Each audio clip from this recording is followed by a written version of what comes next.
Capítulo 8. Pulmones. Armitage era un artista. En su faro natal había hecho las delicias de sus hermanos pequeños, con un sinfín de murales pintados con aerógrafo, pero su talento se desperdiciaba. En las penitenciarías imperiales, lo único que sus compañeros le pedían sin parar eran dibujos de figuras femeninas, o peor aún, de máquinas de sus adorados aerodeslizadores y fitters de la vida exterior. Armitage odiaba dibujar máquinas. Hacía que perdiese las ganas de pintar.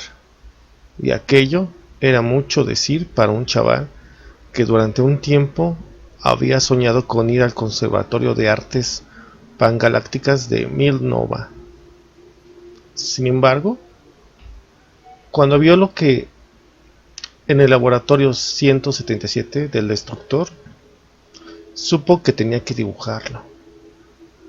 Se había alejado de los soldados imperiales y de los ingenieros Phipps y Quatermain. Estaba al final del pasillo, supuestamente para verificar el contenido del depósito del subnivel 12, y feliz de tener una excusa para no estar con ellos. ¿Cuánto tiempo se suponía que debía pasar quejándose de la comida de la barcaza y especulando sobre qué parte del cuerpo se lavaba antes de Sarah Cody cuando se duchaba? Si no participaba en esa conversación tan apasionante, los soldados imperiales y los guardias le preguntaban qué le pasaba, que si no le gustaba trabajar ahí, que si tal vez sería más feliz ayudando a los rebeldes a planear otro de sus cobardes ataques contra el imperio.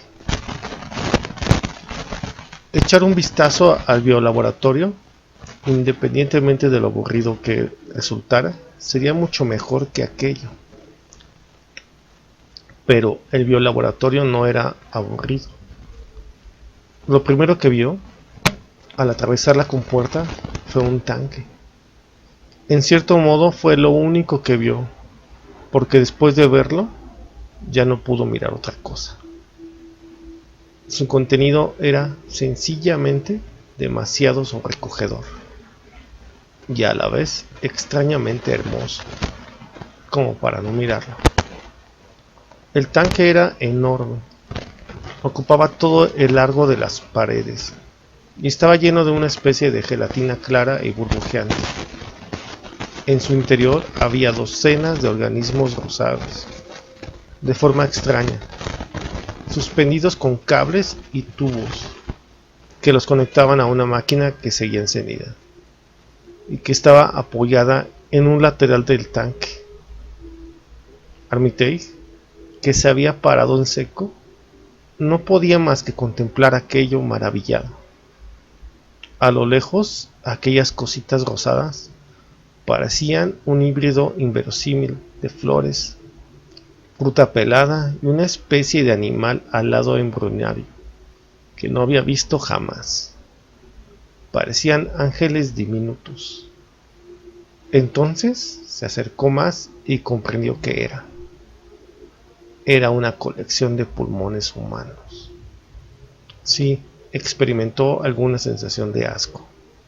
Fue tan rápida que apenas lo notó. E inmediatamente fue sustituida por una sensación de fascinación artística más profunda y satisfactoria. En cada par, el tracto respiratorio se había reducido por completo para conservar la tráquea y, sobre ella, la laringe y los delicados órganos fondadores. Los tubos bombeaban oxígeno al interior de los pulmones, que se expandían y se contraían en su baño cristalino.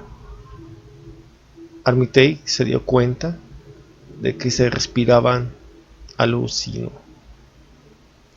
Contó 33 pares de pulmones antes de darse por vencido y dejar de contar. Cada par estaba etiquetado con un número y una fecha, y parecían formar parte de algún experimento científico. cuya naturaleza solo podría imaginar. Algunos pulmones eran diferentes.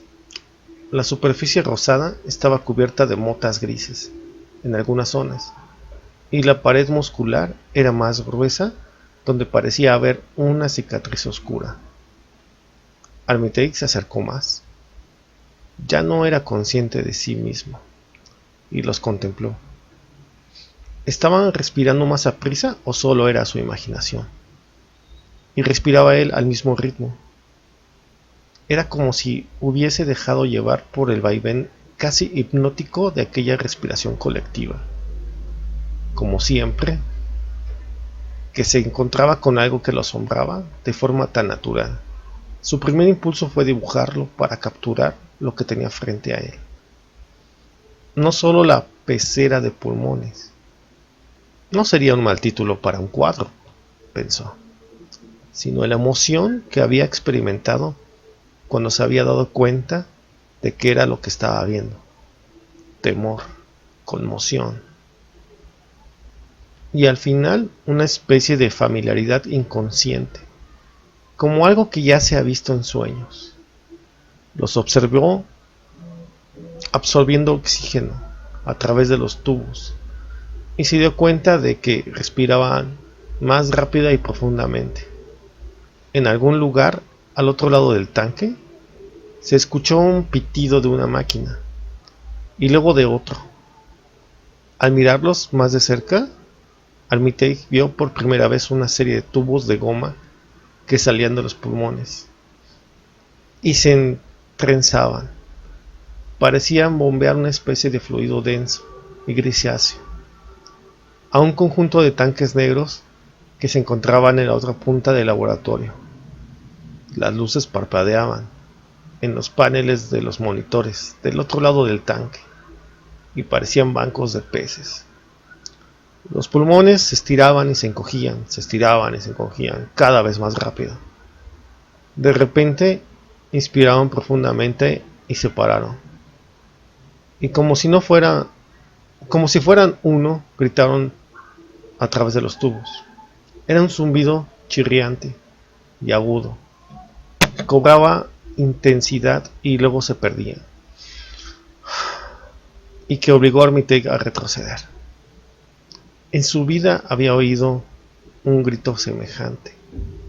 Se tapó los oídos, hundió la cabeza entre los hombros y deseó con todas sus fuerzas no estar allí. Entonces sonó el comunicador que llevaba acoplado al oído. Era la voz de otro guardia que intentaba hablar con él, y él apenas podía expresar lo que estaba pasando. Quería correr. En el interior del tanque, los gritos continuaban subiendo y bajando de intensidad. Ahora bombeaban el líquido gris más rápido, absorbiéndolo de los tanques negros. Armitage cayó en cuenta de que cada una de las laringes estaba conectada a una especie de amplificador, lo que aumentaba la potencia del grito, y se preguntó quién estaría estudiando la capacidad de gritar de aquellos pulmones y por qué. Detrás de él, una serie de monitores mostraban el trazado de la onda del grito y lo convertían en un conjunto de funciones matemáticas. Se volvió hacia la puerta y se dio cuenta que no estaba solo. Fin del capítulo 8.